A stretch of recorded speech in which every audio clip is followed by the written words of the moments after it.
একবার নবীজি সাল্লাল্লাহু আলাইহি সাল্লাম আলীর সাথে মা ফাতেমার বিয়ে 3 দিন পরে তিনি মা ফাতেমাকে আনার জন্য আলীর বাড়িতে যায়।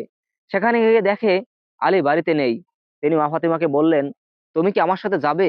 তখন মা ফাতেমা বলল, আপনি নবীজি, আপনি আমার পিতা, আপনি যেখানে যেতে বলবেন আমি সেখানে যেতে রাজি আছি।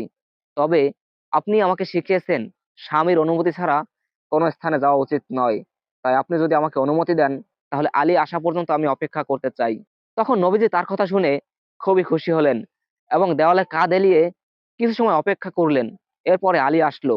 আলী নবীজিকে দেখে খুবই খুশি হলেন এবং নবীজিকে এক পর্যায়ে আসার কারণ জিজ্ঞাসা করলেন।